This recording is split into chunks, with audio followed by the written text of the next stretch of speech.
job in the world. What we know about the brain is changing at a breathtaking pace. And much of what we thought we knew and understood about the brain turns out to be not true or incomplete. Now, some of these misconceptions are more obvious than others.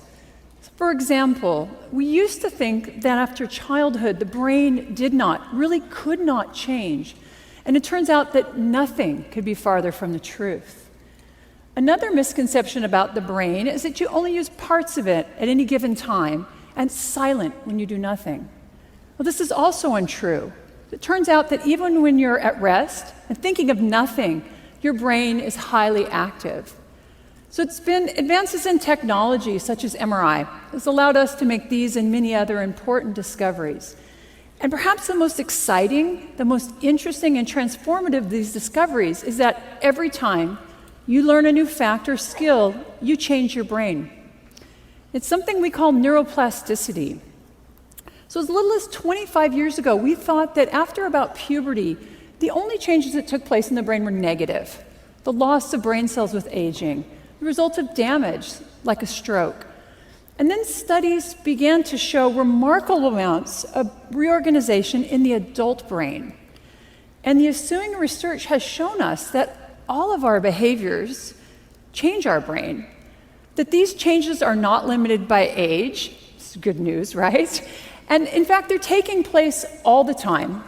And very importantly, brain reorganization helps to support recovery after you damage your brain. The key to each of these changes is neuroplasticity. So what does it look like? So your brain can change in three very basic ways to support learning. And the first is chemical. So your brain actually functions by transferring chemical signals between brain cells, what we call neurons, and these trigger a series of actions and reactions. So to support learning, your brain can increase the amount or the concentrations of these chemical signaling that's taking place between neurons. Now, because this kind of change can happen very rapidly, this supports short-term memory or the short-term improvement in the performance of a motor skill.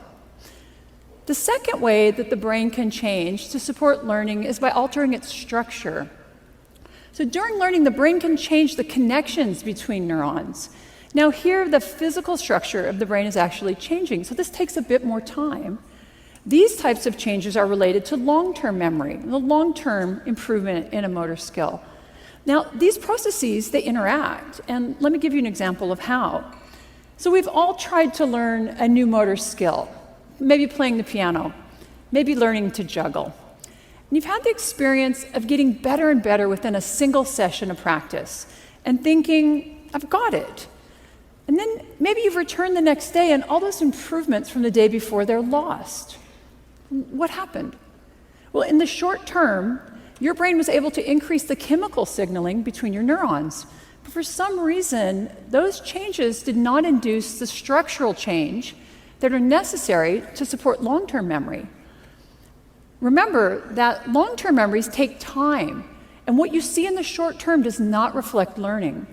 It's these physical changes that are now going to support long-term memories and chemical changes that support short-term memories. Structural changes also can lead to integrated networks of brain regions that function together to support learning. And they can also lead to certain brain regions that are important for very specific behaviors to change their structure or to enlarge. And so here's some examples of that. So people who